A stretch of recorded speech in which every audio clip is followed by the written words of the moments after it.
Hey, I'd like to welcome you to another episode of Mission Matters. My name is Adam Torres, and if you'd like to apply to be a guest in the show, just head on over to missionmatters.com and click on Be Our Guest to apply.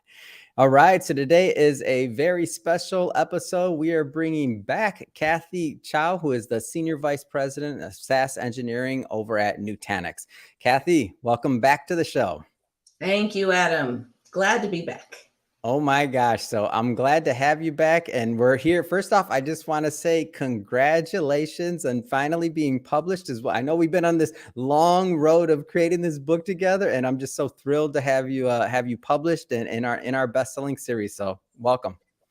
Thank you. It's always been a dream of mine, and I'm so happy that I found Mission Matters and Mission Matters found me to kind of make a dream come true.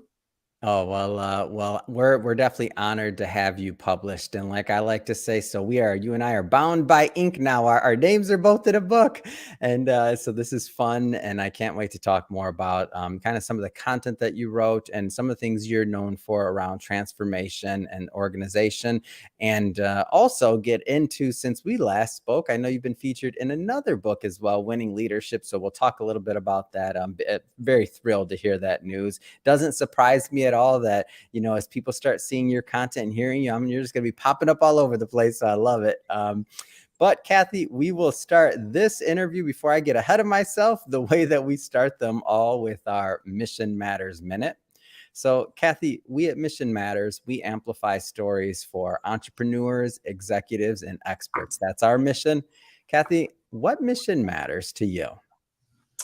Well, I've always been a woman championing other women in STEM. And that's just something that's been near and dear to my heart since I was in high school and realized I was a geeky math girl, to now being in business and being able to kind of span not only the technical side, but also the sales side.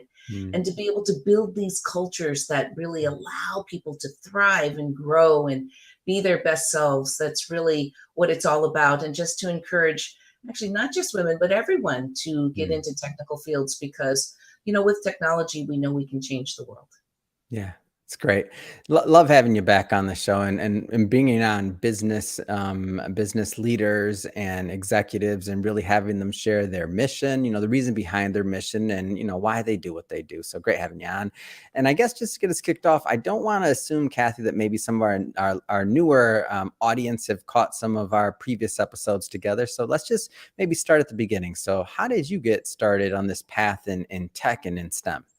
Yes. Well, I already alluded to the fact that, in high school, I was one of those, I guess, nerdy people who couldn't wait for the math test. I love math. It was so hurt my heart just now, Kathy. Keep going. I was the opposite, but keep going. The reason why I love math is because I could always check my work. And by the time I finished the test, I knew I had gotten 100%. And so it was just a love of figures and facts. Then ended up getting a degree in mechanical engineering and with a master's in manufacturing systems engineering. But one thing that I realized was, even though I loved the domain and really enjoyed engineering, I didn't so much enjoy working as an engineer because I wanted to be with people and I wanted to be in the front office and I wanted to not just be doing my project, but learning and growing. And one of the things that I'd said early on is that I wanted to be a leader in high tech. And because of that, I said I need to get an MBA. So I did get a master's in business administration. And then I've had a wonderful career, raising children. I'm also a working mother of 4 sons, but really being able to work at large companies, small companies, hardware, software, and along the way, learning about sales and bringing a technical aspect to sales with all the data and the territory management and TAM, total addressable market share of wallet, is all very, very technical. And then being able to go back and forth with engineering and sales, and now working at Nutanix. So that's a little bit about my background in about a minute. Yeah. To me, you're the unfair advantage to be able to do the hardware, the software side, the sales side, the engineering side. Like normally, I would argue that those two areas are pretty siloed in terms of the types of individuals that are able to kind of go within them. But you've had a career that spread both, yeah? Yes.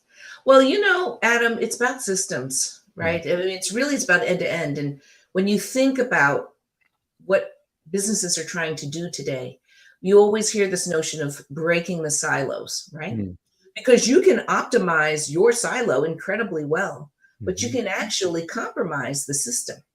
Yeah. And you really need to understand if you think about a customer, from a customer's journey, from the time they're considering to the Mm, time they try, they buy, they use, they adopt, they expand, they renew, they mm, maybe say, I don't want to work with you anymore.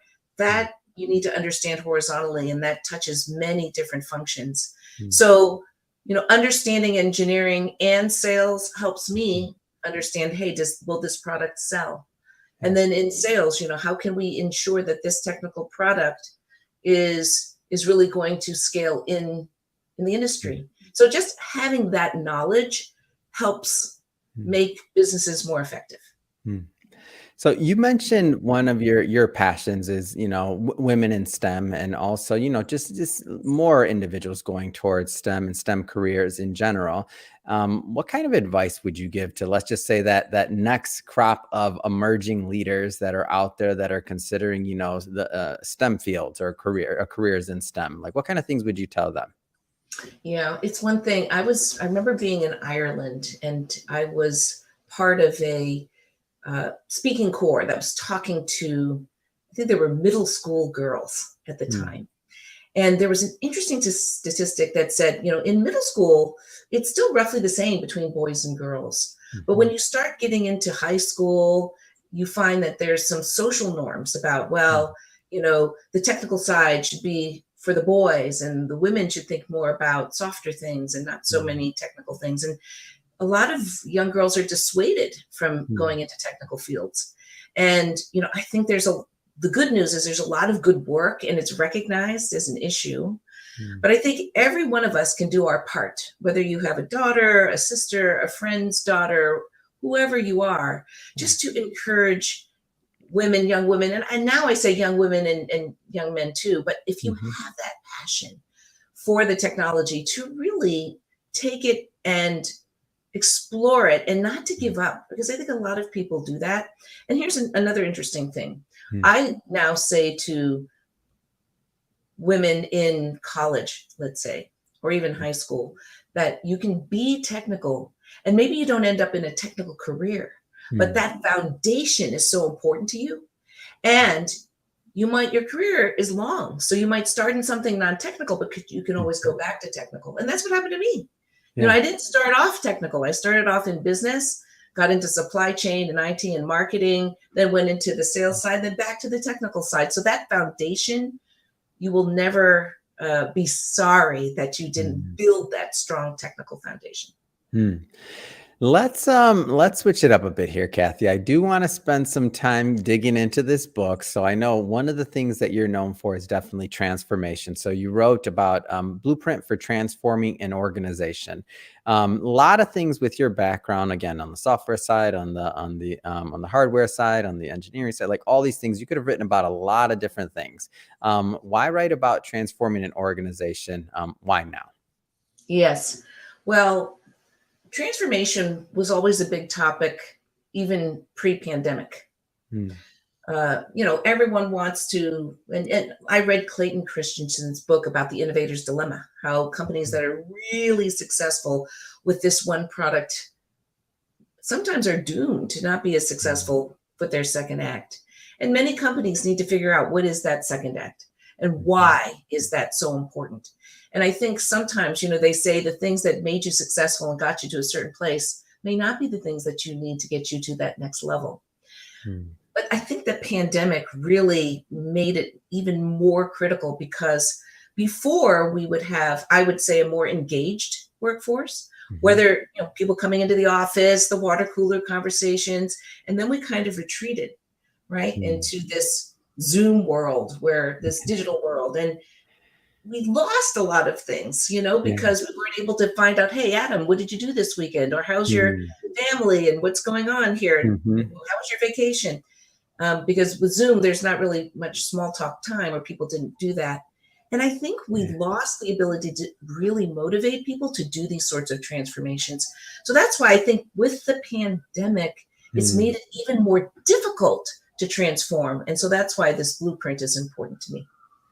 Yeah, I could agree. I could definitely agree with this. And I think about those, when I was growing up and in early, especially earlier in my career, like some of the main teaching, and especially in my early sales career, like the main teaching and I think my most valuable lessons, not saying that the formalized corporate training that the organization gave us wasn't great, but those conversations after hours when people were doing their paperwork or like just hanging out for that last 5 or 10 minutes, or like listening to somebody else's phone call or interaction, or asking them, hey, why did you say that? Or, hey, why did you do that? And learning from those that had already done, what you want to do and where you want to be.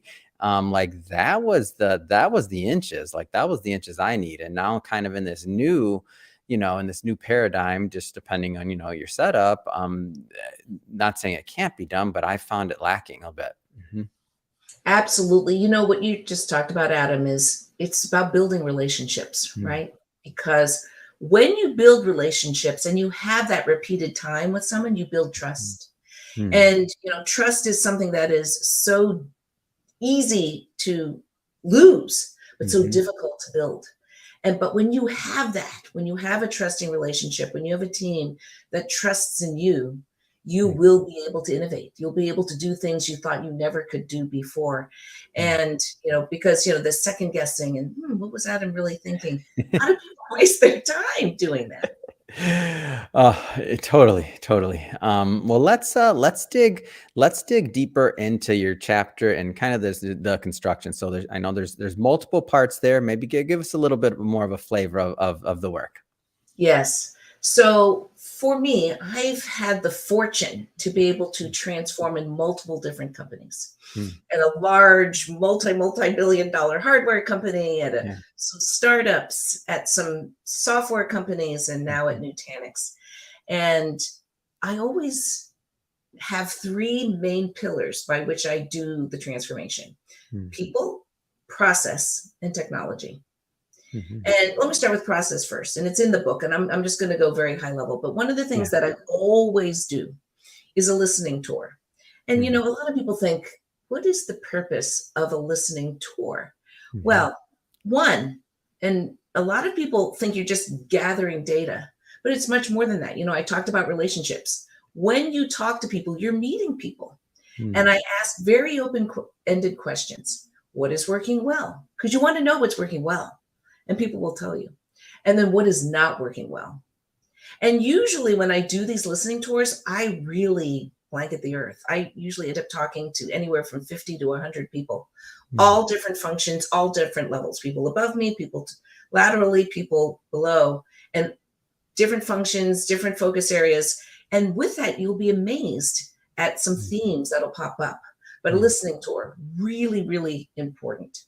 And I know for us, what I learned was we had a team that was burning out. mm. I learned about work life blend and how important that was, because we were a team that was known to deliver results. Yeah. Now, the issue is one can deliver results. If you tell me what to do, kind of, I think of Lucille Ball and Yeah. she had the conveyor belt with the chocolates, and she couldn't Yep. Yep. trying to do them all at the same time. We were a little bit like that, a little first in, first out, Mm, where we get a project, we do it, we get a project, we do it, we get a project, we do it. Well, wait a mhm. second. Not all projects are created equal. Yeah. Some projects are more important. They will drive more of an outcome. I was just on a call right before this Yeah. where we were talking about our projects, and one of our stakeholders said, well, it'd be good to know how much you invested in that project, how many people it took, how long it took. And Mhm. I said, you know what? That's important. But Yes. I think it's equally, if not more important, to understand the outcome. Mm, What did we actually drive? Was the return on that mm. investment, as big as it should have been? And so Yeah. we created this prioritization process that allowed us to understand that, so that we're working not on the first thing that comes through the door, Mm, but on the most important thing that comes through the door. mm. And how do you know? like for yourself? And I mean, whether you're using a particular example or other, or just speaking generally, like how do you know what are some of the ones to prioritize? Like, how do you get your organization aligned around that? Because it's one thing to say, it's another thing like to get into people's hearts. Like that's hard. Well, we've actually turned it into a science. Hmm. So perfect lead into the next part of the process, which is the prioritization process. Yeah. I think the first thing that's important is to understand the vectors that we look at. So Hmm. one of the things that we require is a business requirements Mhm. document. And we ask 5 very basic questions. Mhm. One, what is the problem? I think a lot of times people don't, they bypass it and already go to the solution. But wait a second, there's Yeah. multiple solutions to any problem. So let's understand what is the problem. Hmm. Second, what is your business goal? So is your outcome? Are you expecting to get more quotes? Are you expecting to drive down costs? Are you expecting to mitigate risk? What is your business outcome? Yeah. Who are the key stakeholders? Who's leading this? Who's the exec sponsor? To your point on alignment, I'm going to spend a little time on alignment as well. Yeah. What are the what's the data that you need in order to make this project successful? And last but not least, what are the success metrics for this project? Hmm. Hmm. So let me talk about alignment for a second. You use the word aligned. We use that word all the time. But let me tell you something. I will say that the majority of projects that don't fall into the success bucket are ones that are not aligned up front. Hmm. And I now have learned something that's so important as I'm leading this subscription transformation for Hmm. our company is not only to get people aligned, because a lot of times you can get aligned one-on-one. I can Yeah. align with you, I can align with the next person, but it's the power of having everyone together and aligning. Yeah. Because when you're in the meeting, right, and there's Adam in the meeting, and then there's Sally, she's there too. Hmm. Adam, you might be thinking point A and she might be thinking point B, but once you hear Sally's point B, you might change your mind.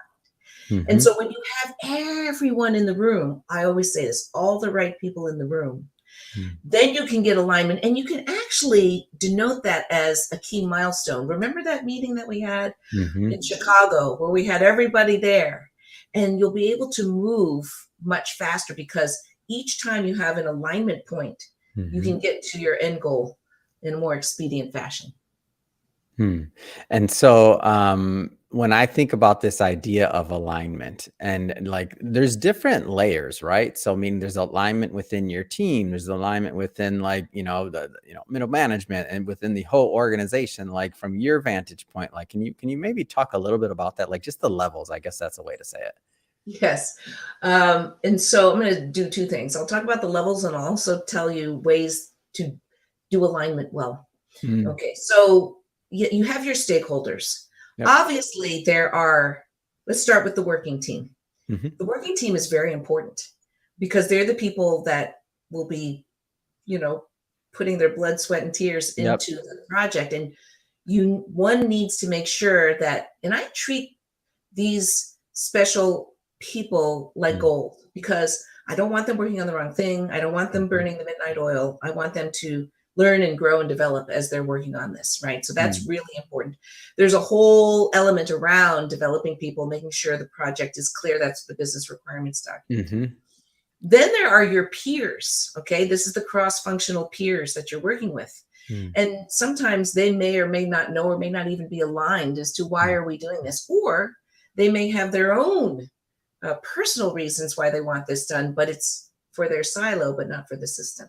Mm. I think a lot of times people need to understand that in the end, we need to do what's right for Nutanix first, Yeah. then your function, then you. Mm. Okay. And then there's the people that are above, and they're very important.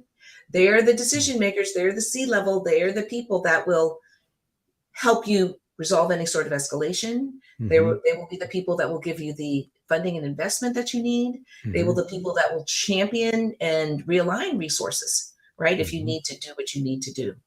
And so those are the different levels, and they're all very important, but you Mm-hmm. have different strategies for each. Yeah. Now, the thing that's the most important with all of these is communication. Mm. And I find that I think a lot of people think communication is a soft, fluffy thing to the side. I actually think it's very strategic because, and they say it used to be, you had to say something 7 times for someone to get it. Now they say it's 11 Yeah. because of the digital age that we're in, and 11 different ways. And I always say to my team that the onus is on you. You Mm, might say, I communicated to them, they should know. mm, No, no, no. If they didn't know, the onus is on you. Even if you've said it 10 times, I don't care. You mm, did not communicate in a way that they understood. And so communication is needed up and down the chain. Now, obviously, at the most senior levels, it's how do mhm, you get it down to the most strategic points of view that matter to them? And to mm, them, it is about outcomes. Are we mm. going to drive more revenue? And how are we going to do it? What are the 2 or 3 critical things that need Yeah. to do? When you're looking to the side, I always put myself in their shoes, right? So if I'm talking to marketing, I'm going to say, well, how can this generate more leads? Hmm. How can this help with our marketing campaigns? So just understand how what they can do can drive better outcomes for them, but also better outcomes for our project. Mm, And mm, then for the team, it's how do you create and inspire them and motivate them to mm, work on this project that's so important, because I don't want someone just to go through the motions. I want mm, someone who really, one, I educate them to understand the big picture, right? It's not mhm, just manufacture this widget. It's why are we doing this? It's really, really important that people yeah. understand the end customer outcome, the end partner outcome. What is the ultimate outcome that they're driving? And to understand that they are growing as they're doing this, and to Mm, stay close enough and put in the right reviews, the data, the dashboards, mm, so that you can keep track of the project progress, mm. which, by the way, we've just done. We've automated that Wow. down to the Jira story, which is pretty impressive. We just debuted this on our call that I was just at, and we had a lot of great feedback. But anyway, a little long answer to your question, but there No, it's really is a great. science to it.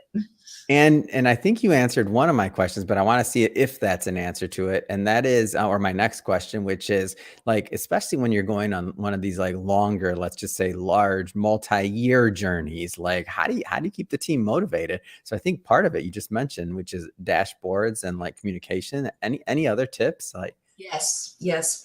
So I alluded to the fact that I'm leading the subscription transformation for our company, and that's a new responsibility that I've gotten. wow. I'm going to be, Congratulations. First off, thank that's you. big time. You're this large company. Congratulations. That's huge. Thanks, Adam. I have to admit, being very transparent, when I first was voluntold, I was a little intimidated. I thought, my goodness, I already have a full-time job. This is a huge effort, that Mm, we're doing for a company that's on a really wonderful trajectory. yeah. Will I have the bandwidth to do it? 2, will I be able to really do what I really want to do and manage the team that I have? Yeah. And this is a multi-year Yeah. transformation, what we are doing. But to generate kind of the excitement around it, it starts with what I said earlier around what is the Mm, problem statement. We've mm, created a subscription North Star, yeah. and this North Star is around driving customer value. Mm, And why I say that, it is so important that it's customer value, because I think a lot of companies in mm, subscription will end with, well, they consumed it, right? They mhm. adopted the product, they've Yeah. consumed it. Wait a second. You can consume the product and not achieve your outcomes. Mm, And so when you think about subscription, you want to make sure the customer is achieving their outcomes, because if they are, then your product is very sticky, because mm, you're making them successful, right? So how do you drive customer value? So create that North Star. yeah. Set that, and that North Star really is that vision, that 2-year vision of what we want to be. Mhm. The other thing that I've done is really tried to show that this is a cross-functional effort. It's not just a back office quote to cash process, which a Mhm. lot of people think it is.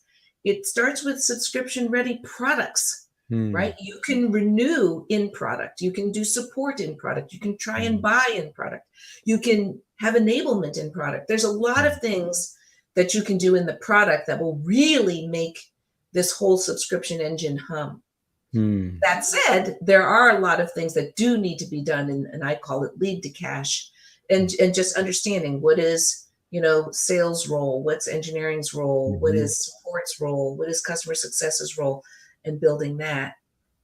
And then, because people are impatient, we have created 2 short-term wins, right? Because people don't want to wait 2 years. So Yeah. what are things that we can do in 6 months, 6 to 9 months, that move the needle, that allows us to get some things done on our path, driving towards that North Star?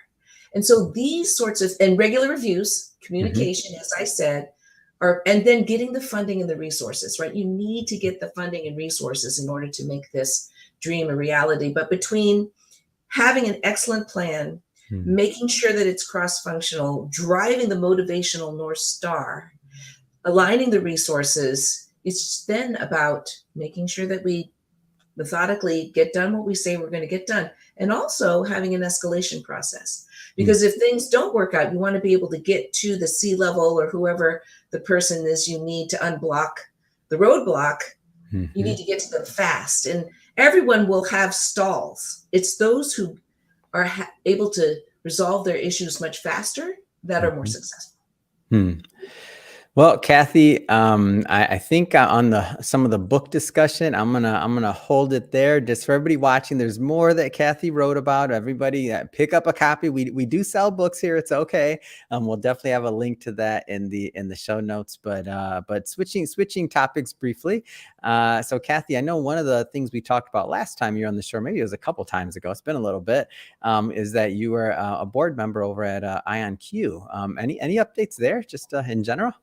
Yes. By the way, one of my dreams was always to be on a public board. And I think this is another dream come true, because I've always been fascinated by technology. Yeah. And I've also had this thing in my heart. What can we do? How can we use technology to change the world, to make it better?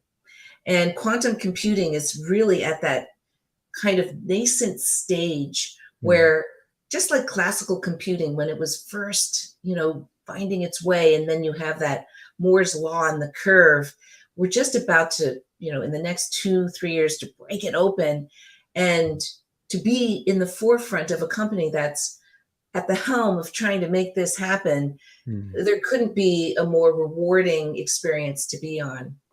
And one of the things that IonQ has done, we just announced a deal with Amazon Bracket, which is super, super exciting, because that also helped the stock pop a little bit, which was exciting. But one of the neat things about IonQ, if I geek out for just a little bit, please, there's multiple ways that you can attack the quantum computing problem.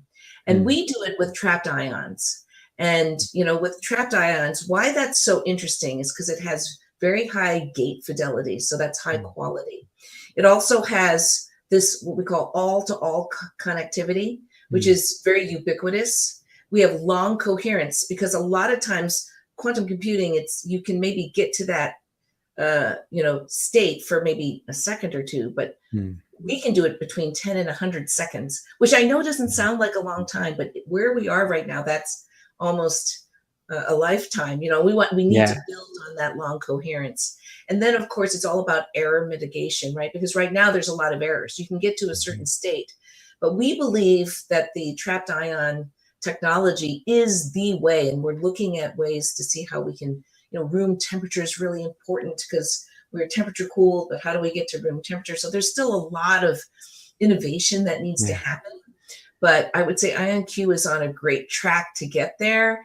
And, if you think about solving the world's logistical problems, chemistry, pharmaceuticals, self-driving cars, financial simulations, there's a lot of really interesting problems that classical computing just can't solve, that, that there's a spot saved for quantum computing to kind of step in there and advance the world. Super exciting. And I love having you on the show, so I can know, I'm going to look back in, 5, 10, 20 years, whatever the amount of years is. And I'm going to be like, I remember Kathy and I were talking about that, and to see like all the progress that is made, and to see the growth of the company and other companies. It's just, to me, it's fun. It's fun to be kind of at the intersection of these conversations, and to have them, and of course, to bring the content to our audience. And speaking of being on the right path, I think you just dropped this one on me today, or I just recently found out that you're also in another book. So I have to, first off, to any publisher out there, any content creator that's creating a platform to help others tell their story, like I'm a huge fan of. So I'd love to maybe take a moment or two and have you talk about the winning leadership book and kind of how all that came about, because I definitely want to give them some shine too. Well, I'm gonna pat you on the back and answer at the same time. So with Mission Matters coming out and our book being published, I believe I got on Sherry Wynn's radar screen. Wow. And, she reached out to me and said, hey, I'm writing a book and it's about winning leadership. And it says, winning leadership, secrets to being a truly powerful leader. And she interviewed, I think, hundreds of leaders. And I have a small feature in that book, but it was really, really exciting. She's a 2-time Olympian and national basketball coach. And, I think that if you think about leadership, right, it spans every domain, right? Yep. Sports, business, schools, you name it, whatever it is that you're doing. And it was really fun to be able to share a bit of, how I became a leader. And I have to give a little shout out to my dad, Philip Coe, who really was the inspiration, right? And one of the things that he said to me early on, that's 2 things he did. First, it's me and I have a younger brother. There were never any gender differences. Didn't matter. I was a girl. He was a boy. Wow. His thing was you had to be the best. And he'd always say, you need to be number 1. Doesn't matter. Whatever you do, you have to be number 1. And he would say, that's pretty progressive, by the way. It's pretty progressive. It's very progressive. Now we hear that statement and we take it, I think many, myself included, take that for granted. That's super progressive on your dad's part. I know. And it's funny, I think a lot of people, when you hear them talk about who their inspirations are, a lot of them are their parents. And he was tough, but he would say things like, if you shoot high, you might get middle. If you shoot middle, you might get low. If you shoot low, you may get nothing. Wow. So shoot for the stars. Yeah. And that's what I've done my entire life is, no one can't tell me, no one can say to me, it can't be done. Right. And I had a little reminder in my desk, that would say, it can be done. There's always a way. Yeah. Right. Oh, that's great. That's great. I love it. That's what I'm talking about, Dad, passing on the knowledge and now passing it down to everybody else here. This is the power of knowledge and story and us sharing our stories, which is what I'm always telling people to do. Because it makes a difference. Like that story and that, that bit of advice from your dad could have, remained trapped in yourself or among your network alone and, your kids and otherwise. I'm sure you passed that knowledge down, but now everybody gets to benefit from it. How nice. One of the other things that I know that you're definitely involved in and passionate about is really thinking about how to ensure diverse hiring pools and things around those lines. Can you maybe comment on that a little bit? Yes. What's a little bit sad is when I graduated from college, I looked around and I was looking for the women in leadership positions and I saw a few. I did, but I didn't see many. And now 30 years later, I look and it really hasn't changed that much. And it's, it's sad. It's a sad situation. And so I say, what can I do in my small sphere? I think the first thing is, we talked a little bit about it, encouraging young girls to go into STEM fields, talking to young women, especially when they want to have a family. I find that a lot of women tend to drop out, or maybe they say they can't do that high-powered job they thought.